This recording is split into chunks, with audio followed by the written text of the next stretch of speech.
तो ये हमारा एक पड़ाव यहाँ पे खत्म होता है कि हमने टॉपिक क्यों पसंद किया, फास्ट थेरापी क्यों। चले आगे बढ़े सर। हाँ हाँ हाँ हाँ।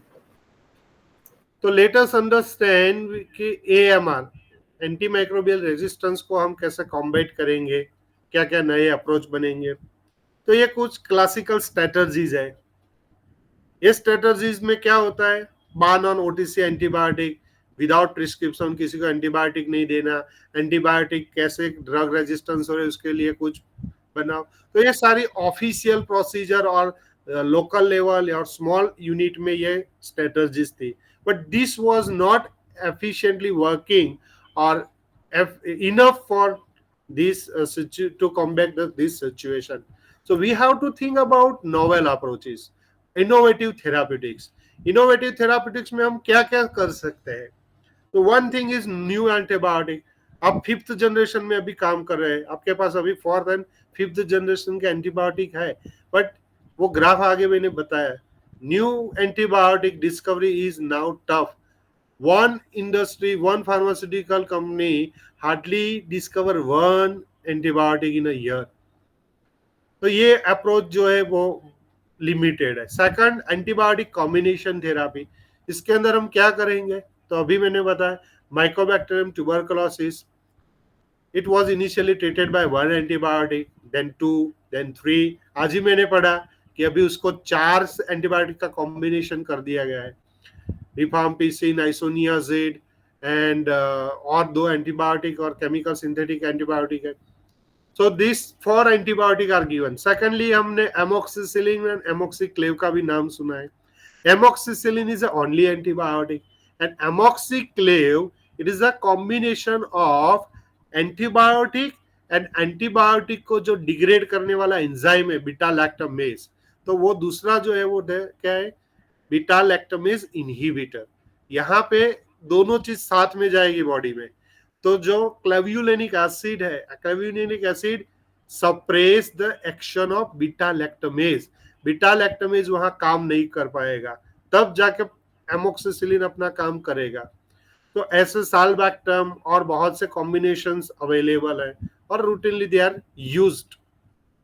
तो ये 2 अप्रोचेस है। तीसरा अप्रोच जो हमारा आज का टॉपिक है, जो अभी स्टार्ट होगा, phage therapeutics. Fourth targeted drug delivery. Targeted drug delivery is more concern with the cancer therapy, कि जो कैंसरस सेल है उसको ही टारगेट करे, उसको ही डिस्टर्ब करे। फिफ्थ अप्रोच है एसेंशियल ऑयल। एसेंशियल ऑयल में हमको पता है क्लोव ऑयल है, which can disturb the many membranes of the microbes. तो ये कॉम्बिनेशन और सिनर्जिस्टिक इफेक्ट में हम उसको यूज कर सकेंगे। One more interesting approach is transplant of the faecal microbiota. हमारे जो गट्स है, इंटेस्टाइन में जो माइक्रोब्स है, वो हमारी हेल्थ डिसाइड करते हैं, हमारा मूड, हमारा thinking, all this thing is depend on this microbiota also. Recent जो स्टडी आ रही है ह्यूमन माइक्रोबायोम्स की, तो उस पे यही निकल के आ रहा है कि gut microbes are more essentially. There is a lot of discussion about prebiotics and probiotics. तो ये भी एक ऑप्शन है कि इंडिविजुअल का जो भी माइक्रोफ्लोरा है वो कोई हेल्दी इंडिविजुअल के माइक्रोफ्लोरा से रिप्लेस किया जाए, that is fecal transplant from the donor, so which can also help in increasing the human health status. And last वाला जो ऑप्शन है quorum sensing inhibitors. Quorum sensing क्या है, हम कुछ भी खाते हैं तो माइक्रोब्स तो हमारे बॉडी में आते हैं, पर वो फेल टू डू डिसीज। वो हमारे बॉडी में कब जाके डिसीज करेंगे, जो वो एक दूसरे से बातें करेंगे through chemical signals, and that mechanism is known as the quorum sensing. So if you know this property quorum sensing, so you do the quorum quenching। उसमें क्या होगा, these signal molecules are blocked, so microbes काम नहीं करेंगे। Simply अबे border पे किसान का आंदोलन हो रहा है, तो सरकार क्या करती है, गवर्नमेंट क्या करती है, मोबाइल नेटवर्क बंद कर देती है। कश्मीर में मोबाइल नेटवर्क बंद कर, when they fails to communicate they can not establish. तो ये कोरम सेंसिंग भी एक अप्रोच है। ये this All approaches have some limitations and applications also. So this is about our next. This is about different innovative ideas, and among them I selected this bacteriophage. अभी तक किसी को कुछ problem? हम आगे बढ़े. कनोजिया हाँ आगे बढ़िया. है ना? Okay sir. What is bacteriophage? So there are three type of viruses: animal virus, plant virus and bacteriophage. Animal virus animal में इन्फेक्ट करेगा, प्लांट वायरस सिर्फ प्लांट पे इफेक्ट करेगा. वैसे ही बैक्टीरिया का जो दुश्मन है बैक्टीरियोफाज, हमारे लिए बैक्टीरिया पैथोजन है, बैक्टीरिया के लिए वायरस पैथोजन है. These are very small, 10 to 100 times smaller than this virus. So this bacteriophage का ये पूरा स्टोरी है इसमें, पर अभी वो प्ले होगी शायद.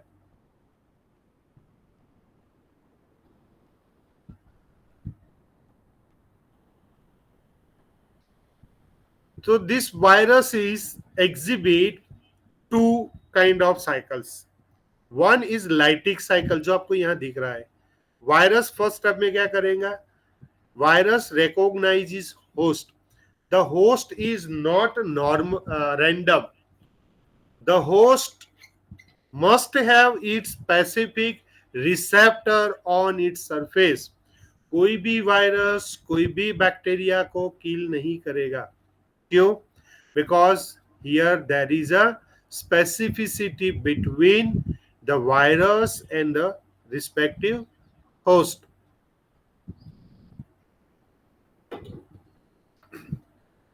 So the respective virus, when it's come in the contact of bacteria, the specificity is matched.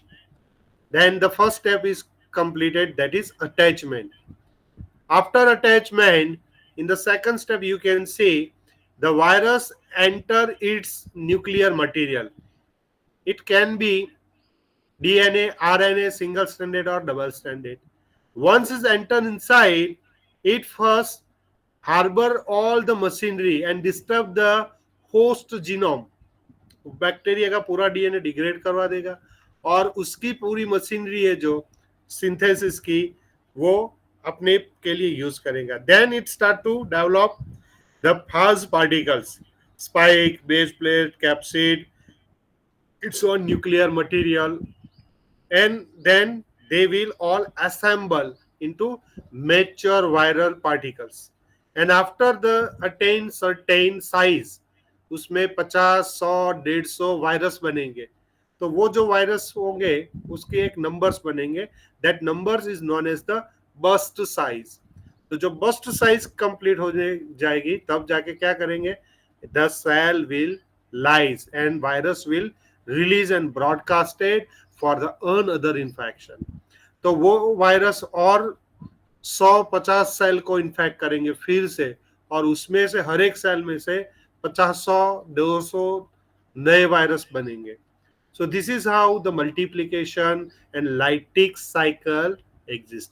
और एक मैकेनिज्म है जिसमें क्या होगा, that is known as the lysogeny. Lysogeny में कोई लाइसिस नहीं होगा. ये सेकंड स्टेप में जो देख रहे हैं, this foreign DNA, viral DNA integrate with the genome of the bacteria. Bacteria के साथ में वो फ्यूज हो जाएगा, और जितनी बार बैक्टीरिया रेप्लिकेट होगा, डिवाइड होगा, उतनी बार वो डीएनए भी उसके साथ चलता रहेगा, और कहीं कोई एक टाइम पे वो फिर से लाइटिंग हो जाएगा. वो कब लाइटिंग होगा, कैसे होगा, ये उनको नहीं पता.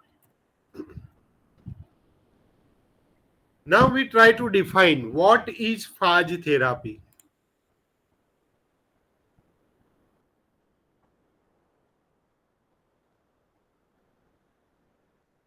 आवाज आ रही है इसमें? नहीं. ओके छोड़िए, तो ये खाली एनिमेशन देख लीजिए.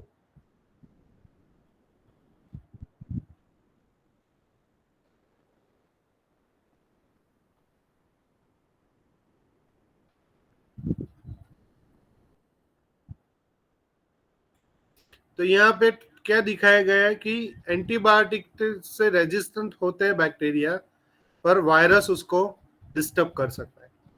तो फास्ट थेरापी का डेफिनेशन यहाँ पे, what is phage therapy exactly?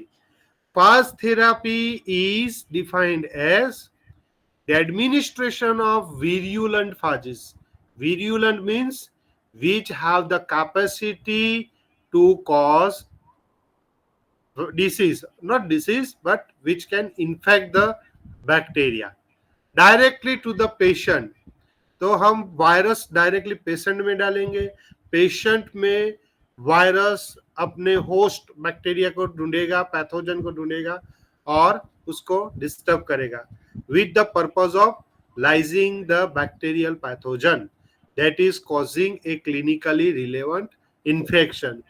तो जो वायरस हम अपने बॉडी में इंट्रोड्यूस कर रहे हैं इंटेंशनली, उसका होस्ट वेरी वेल डिफाइन होगा, वही पैथोजन होगा और वही डिस्टर्ब होगा। बाकी हमारे नॉर्मल फ्लोरा इसमें कहीं भी डिस्टर्ब होते नहीं है। This is the advantage of bacteriophage therapy, वो आगे जाके हम देखेंगे। तो बैक्टीरियोफेज थेरापी क्यों, why? So there are certain properties like self replication. Self replication से क्या होगा, एक बार बैक्टीरिया अपने हमारे बॉडी में डाल दिए तो वो अपने आप उनकी नंबर्स बढ़ती जाएंगी, जैसे जैसे इन्फेक्शन चलता जाएगा that number will be automatically maintain. इस फिगर में आप देख सकते हो, एक वायरस एंटर होता है, उसमें से 50-100 वायरस और निकलते हैं, वो और 50 सेल को इन्फेक्ट करेंगे, उसमें से 10,000 और बनेंगे वायरस। तो ये चलता रहता है। Secondly, target specificity which renders the normal flora harmless. दूसरी चीज क्या होती है, जब आप कोई एंटीबायोटिक लेते हैं तो antibiotic do not discriminate a pathogen और नॉर्मल फ्लोरा। हमारे इंटेस्टाइन के नॉर्मल फ्लोरा मर जाते हैं एंटीबायोटिक के प्रोलॉन्ग ट्रीटमेंट से, बट वायरस इस है, उसमें क्या है, that is a target specificity. आपने कॉलेरा वायरस लिए तो वो कॉलेरा के पैथोजन को ही मारेगा और किसी को डिस्टर्ब नहीं करेगा। Third thing, they do not interact with the mammalian cell. जैसे मैंने आगे बताया, हम एनिमल है, हमारे एनिमल वायरस हमको अटैक करेंगे, ये बैक्टीरियोफेज है, बैक्टीरिया भी अटैक करेंगे, हमको कोई प्रॉब्लम नहीं करेंगे। Fourth thing, they have high ability to cross the blood brain barriers.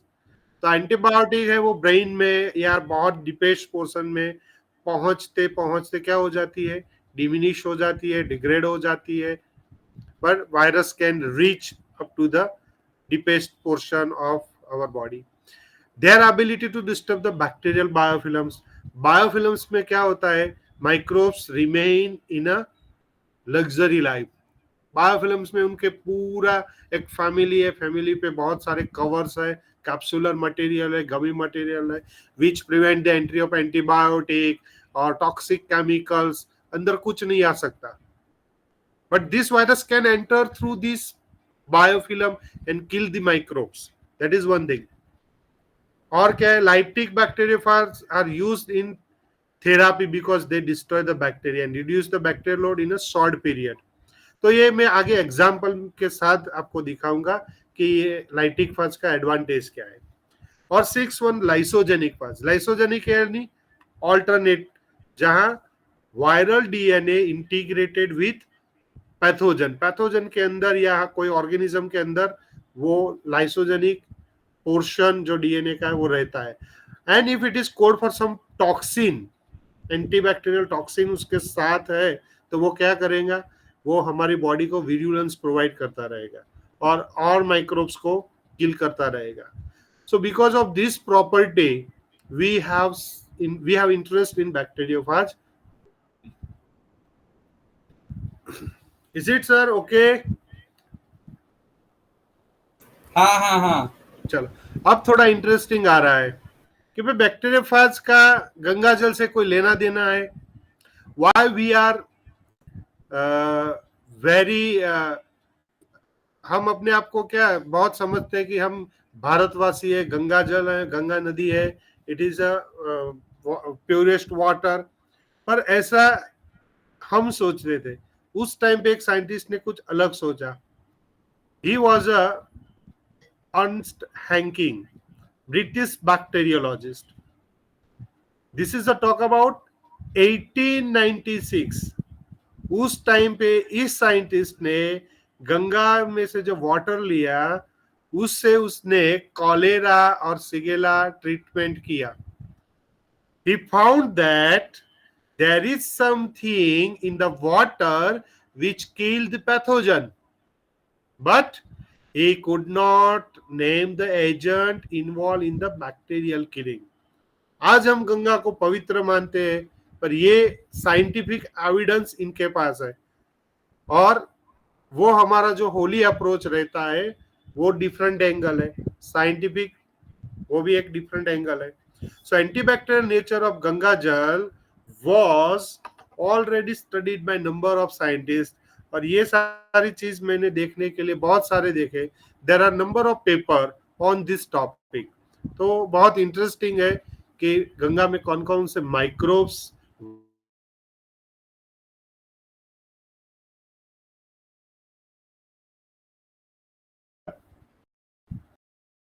तो बैक्टीरियोफाज थेरापी इस स्लाइड से हमको पता चलता है it is not a new but it is older than the antibiotic.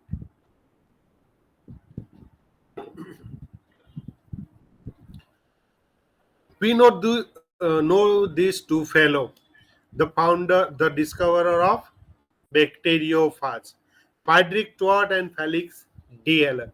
These two fellow discovered the bacteriophage in 1915 and 1970.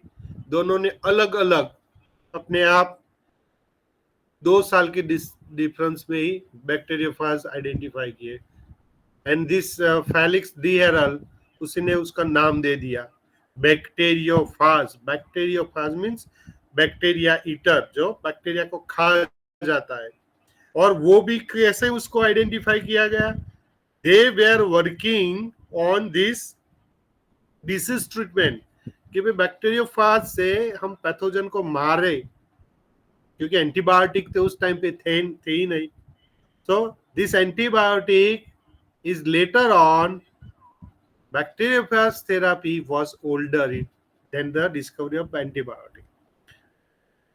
पहली बार मुझे भी ऐसा लगा कि बैक्टीरियोफाज थेरापी कुछ नया है, but when I go through this research paper and everything, I come to know that it is the oldest technology as compared to this one. So bacteriophage, they conducted his first human test on a patient at Paris EM hospital, और उसी से उन्होंने बताया कि भाई bacterial infection particular virus के infection से reduce हो रहे हैं. तो जब तक एंटीबायोटिक की डिस्कवरी नहीं हुई तब तक जॉर्जिया, पोलैंड एंड रसिया उसमें ये एक्सपेरिमेंट चलते ही रहे.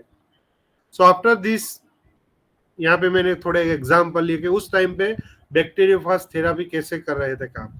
इन 1919 उन्होंने फाज यूज किए to treat the chicken infected with Salmonella gallinarum. उसके बाद 1921 में 5 patient with bacillary dysentery were successfully treated with Shigella dysentery. ये भी एक्सपेरिमेंट उन्होंने ही किया था, गंगा जल के वाले साइंटिस्ट नहीं.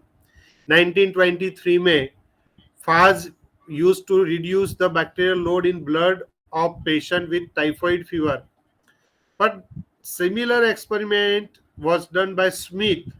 He was unsuccessful. तो यहाँ भी एक क्वेश्चन होगा दिमाग में कि भाई इतनी पुरानी टेक्नोलॉजी है बैक्टीरियोफाज थेरापी, तो वो डिसकंटिन्यू क्यों हो गई? तो यहाँ से ये रीजन स्टार्ट हो गए. क्या 1923 में जो रिजल्ट आते थे वही रिजल्ट 1924 में नहीं मिले, 1928 में भी नहीं मिले. In 1927, clinical trials treating the cholera in India showed that mortality decreased from 62.8 to 8.1. तो ये भी एक एक्सपेरिमेंट इंडिया में हुआ है, कोलेरा ट्रीटमेंट, जहाँ मोर्टालिटी रेट 62.8 होता है और कंट्रोल ग्रुप में है बहुत ही कम. तो with use of cholera virus the treatment was done. तो ये रहा थोड़ा क्रोनोलॉजी. अगर इसकी पूरी क्रोनोलॉजी को समझे तो 1896 में फर्स्ट टाइम हैंकिंग्स ने गंगा वाटर में से वो फायर बैक्टीरियोफाज की स्टडी की। फिर 1950 ने टॉट में उसमें आइडेंटिफाई किया। 1907 में उसका नाम दिया गया, that is bacteriophage. First time 1919 में ऑफिशियली उसको स्टार्ट किया गया कि बैक्टीरियोफाज से हम डायरिया डिसेंट्री को ट्रीट करें। और 1920 में उसकी रेंज बढ़ाई गई, मतलब they started to treat cholera, dysentery, bubonic plague, conjunctivitis, skin infection। तो ये सारा अर्ली हिस्ट्री था।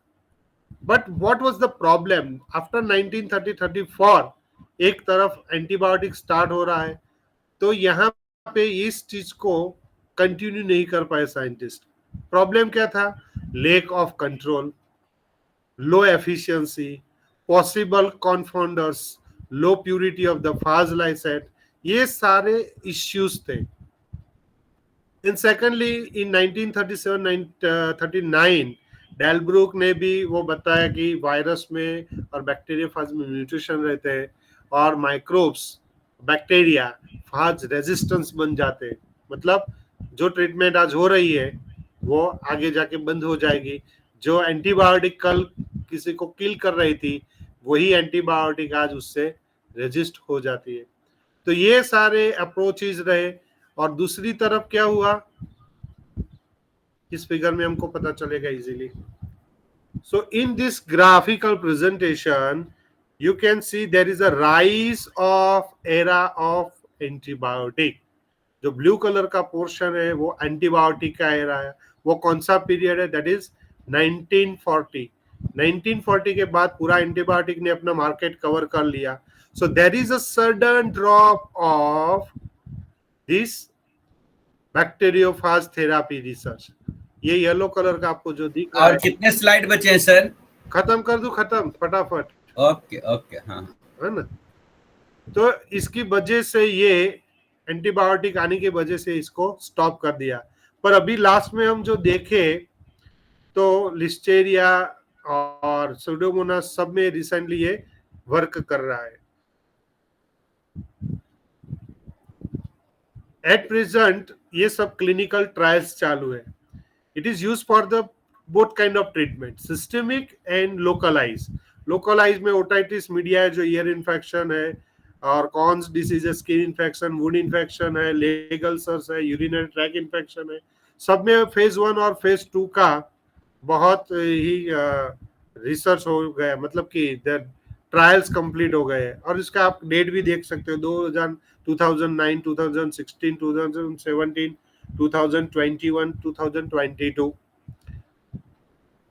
ये केस स्टडी देख लो, ये 2017 की। This is a 2-year old boy, history is DiGeorge syndrome, and उसका जो हार्ट है कॉन्जेनिटल हार्ट डिसीज है, तो उस वो पंपिंग नहीं करता, तो उसमें पेसमेकर इंसर्ट किया गया था। और during this multiple surgery the phage Pseudomonas aeruginosa उसको इन्फेक्शन हो गया। तो जब शुरुआत में कुछ एंटीबायोटिक दी गई तो वो नहीं, उसको कुछ ट्रीटमेंट फेल होने लगी। फिर उसको सिफालोस्पोरिन फ्लोरोक्विनोन दी गई, तो वो बच्चा उस पर एलर्जी हो गया। उसके बाद यूएस नेवी ने 2 वायरस का कॉकटेल दे दिया, तो उसको बच्चे को 6-7 दिन में वो पॉजिटिव से नेगेटिव हो गया उसका सुडोमोनास। और एक दूसरा यहाँ पे एग्जाम्पल है, फास्ट कॉकटेल दिया गया इस यूरिनरी ट्रैक इन्फेक्शन को। तो यूरिनरी ट्रैक इन्फेक्शन में उसको कॉकटेल मतलब उसको बहुत सारे वायरस दे दिए गए, S aureus, Staphylococcus pyogenes, S aureus, E coli, Pseudomonas, Proteus, mirabilis, इन सबके वायरस का कॉकटेल दे गया। और 6 दिन के बाद उनको एंटीबायोटिक थेरापी भी दी गई, तो उसका वो जो रीअकरेंस था वो खत्म हो गया और डिसीज भी क्योर हो गया। फैक्टर्स बहुत सारे हैं, ये स्लाइड आपको दे दूंगा, हर्डल्स भी है, प्रो एंड कॉन्स भी है। So this fast therapy simply नहीं है, उसके साथ हम एडवांसमेंट भी आज कर सकते हैं। फास्ट कॉकटेल दे दो, कॉम्बिनेशंस ऑफ डिफरेंट एंटीबायोटिक। कुछ फास्ट एंजाइम्स भी है, जैसे म्यूरिन हाइड्रोलेज, वो सेल वॉल डिस्टर्ब कर सकता है। फाज और एंटीबायोटिक का सिनर्जिज्म मिक्सर भी आप दे दो, इंजीनियर फाज बनाओ, वो भी आप ट्रीटमेंट में यूज करो। फाज और क्रिस्पर का कॉम्बिनेशन भी आप यूज कर सकते हो। बैक्टीरियोफाज का अभी प्रेगनेंसी में क्या ऐसा का रोल रहेगा, that trial are also going. Phage therapy is also a attractive tool in poultry food industry. तो अभी क्या है कि रेगुलेशन एंड पॉलिसी जो बोर्ड होना चाहिए, जैसे मेडिकल काउंसिलिंग है, ड्रग रेजिस्टेंस है, ऐसा कोई official solely work on phage therapy ऐसा अभी कोई है नहीं। तो कंक्लूजन में क्या रहेगा, हमारे दुश्मन बैक्टीरिया और बैक्टीरिया के दुश्मन वायरस। तो the enemy of my enemy is my friend, मतलब मेरे दुश्मन का दुश्मन मेरा दोस्त। ये एआई जनरेटेड इमेज है, क्लासिकल से लेके आज भी वायरस हमेशा चर्चा में रहे, पैथोजेनी की वजह से या उसकी प्रॉपर्टी की वजह से। So the conclusion of this lecture is what it is concluded from this present lecture. The need of FAS as alternative treatment is obvious in future. However, FAS therapy can be used to reserve treatment. तो हम उसको एक reserve treatment के हिसाब से अभी तैयार रखे, कल कई एंटीबायोटिक काम नहीं करे तो फास्ट थेरेपी काम करे। I discuss the difficulties commercializing fast drug and their problems, वो मैं अभी कर नहीं पाया। Increase in clinical trials necessary for fast therapy to make as a standard treatment option. तो हम फ्यूचर में इसको बहुत स्टैंडर्डाइज करें और सही सही से उसका यूज करें। तो इसके साथ मेरा ये लेक्चर यहाँ पे मैं कंप्लीट करता हूँ। Thank you